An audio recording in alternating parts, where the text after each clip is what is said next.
Hey friends, I'm Otis Gibbs, and this is my buddy Steve Poltz. He's going to tell a great story about Bob Dylan. Oh my gosh. So, Bob Dylan in San Diego, there were three people. There was a guy that was in the Rugburns named Gregory Page, really good songwriter. He plays in the Netherlands and the Benelux region a lot. Plays a little bit in San Diego. He's really close with Jason Mraz, and sometimes he'll go out and open for Jason. So, Gregory Page and myself, we were in the Rugburns. We were both writing songs. And I had started going out with Jewel. And so Jewel was just starting to break and just got a record deal with Atlantic Records. And so there was a promoter named Bill Silva. And Bill Silva, I think he owned the Hollywood Bowl, but he ended up becoming Jason Mraz's manager. And he had this company, Bill Silva Presents, and he would bring huge acts, Bob Dylan, who knows, Rolling Stones, like huge promoter. So Bill Silva comes up with this idea. He brings Bob Dylan. He wants three up-and-coming songwriters to open for Bob Dylan. And I was one of them. Gregory was one, and Jewel was one. So we got to open for him. And the closest we got was he would stay in his bus, had it parked there, and just walk off to go on stage and just look down. Wouldn't talk to anybody. So he got on stage, but I got to open for him. And then Jewel, out of the three of us, Bob Dylan picked Jewel to open for him. Like, why didn't I get picked? I mean, it was obvious why I didn't get picked, but, looking back then, I still thought, why didn't he pick me? But so Jewel gets picked to go, and I was like, you have to tell me everything, because I love Bob Dylan, like John Prine, Bob Dylan, like, they're our teachers. And so she calls me the first night and she goes, they said I'm not going to meet him. Don't even try. It's just not going to happen. And she's doing like 10 dates with him. But prior to her leaving, Bob Dylan had sent Jewel, because me and Jewel were living together in San Diego in my little beach pad. And Bob Dylan had sent her a box set of Jimmy Rogers, the yodeling brakeman, because Jewel yodels. Because Jewel grew up in Alaska on a homestead, like, shitting in an outhouse, killing her own cattle, like, to eat, like, she was like a true, like, rode a horse everywhere and kept a knife in her sock and that kind of person. Like she really was she was like a feral cat. And so Bob knew this. Yeah. And so Bob knew she yodeled, so he sent her that. And then she goes, yeah, but they said I'm not going to meet him. And then she calls me then after the first show, or the second show, I think it was, and she goes, oh my God, you're not going to believe it. And I go, what? And she goes, I finished my set, and Bob Dylan was getting ready to go on, but they said, Bob wants to see you. And I go, well, what happened? Tell me everything. She goes, okay. I go into this room, and the room only has one entrance. That's all that's there. There's no other way to get out. And there's two chairs, almost like we have set up here, but there's a light bulb overhead just dangling from a wire in the middle of them, like an FBI interrogation room. That's all that's there. And Jewel comes in, and Bob Dylan's already sitting in the chair, and they lead her in. And he looks at her, and this is after her record started to break. And she had a song called Who Will Save Your Soul that was getting a lot of play, and Bob Dylan really liked that song. And so Dylan goes, Jewel, you've sold like a gazillion records since I last saw you when you opened for me. And she goes, yeah. And he goes, did you get the gift I sent you? And she goes, yeah, the Jimmy Rogers, the yodeling brakeman. He goes, I sent you that because you yodel. And she goes, yeah. He goes, you got it? She says, yeah. He goes, did you like it?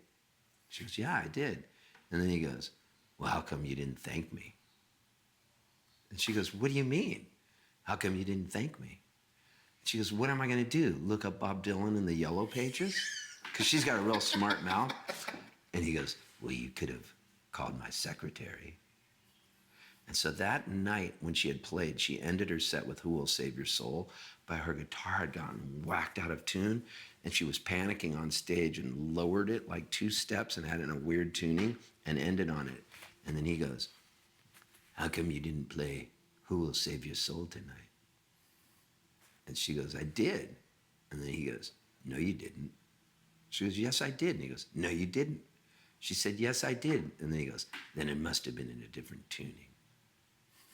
And then she goes, I looked up and there was only one way out and he was gone. I go, what do you mean he was gone? She goes, it was like he disappeared.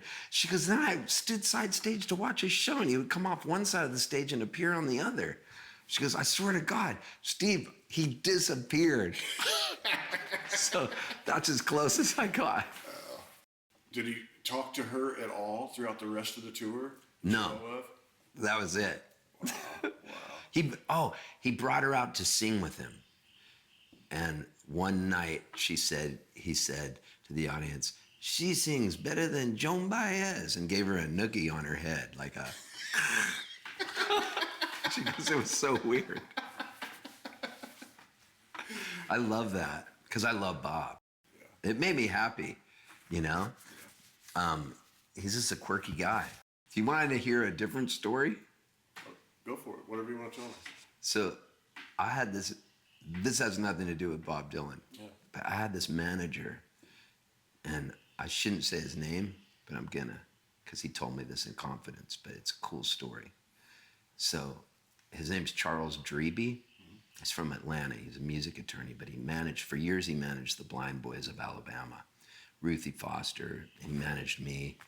And he's still a friend of mine, but I didn't want him to be my manager because I was just too reckless.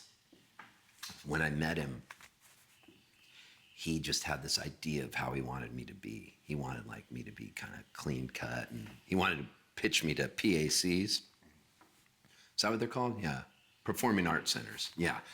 And wanted me to be more wholesome. And I had just sent these posters out to clubs, and it was a rock, and I'm catching it, and the rock is blurred, so it's like, you see it mid-shot, and I'm like this. And I named the tour the Catch a Falling Turd Tour. And I already sent this out to all these clubs in Indianapolis, all these places. And he was incensed. And he said, these are not the kind of artists we have on our roster. You need to get these and recall them all and take them back. And it was then that I knew I had just entered in the most horrible marriage. And I was with him for 3 years. And now, I love being around the guy, but to his credit, it was like trying to manage a wild horse. I understand his point of view. It's just so, anyways, he told me this story. The Blind Boys of Alabama were they would get asked to sing background vocals and do duets with people. And Lou Reed was making a record where he did all these duets with people, and he wanted the Blind Boys of Alabama to sing. And the Blind Boys don't know who Lou Reed is. They don't know his history with Nico and Andy Warhol, and how, when you know about people, it's almost can become like Emperor's New Clothes in one way. If you don't know this kind of music, you see people just throwing hosannas at these people. But imagine you're the Blind Boys of Alabama, you don't know who Lou Reed is. So they go in to sing, and they're singing with him, and they're obviously blind. They can't see when he's around or not. So they get in to leave the studio, and they're in an elevator. It's just Charles Dreby and the Blind Boys of Alabama. And the elevator door shuts. They know what's going on. And then one of them goes, is he here? And Charles goes, who? He goes, the guy we sang with. Is he in the elevator? And he goes, no. And then the other guy goes, who told that man he could sing? And they all just start laughing. God, I love stuff like that. I probably wasn't supposed to tell that story, but I don't care. You can publish it. Charles knows me well enough, and he knows whatever he says I have. Oh, yeah, you can include everything I say. Everything I say is allowed. But I will say this about Charles. He's got good ears, and I love the guy.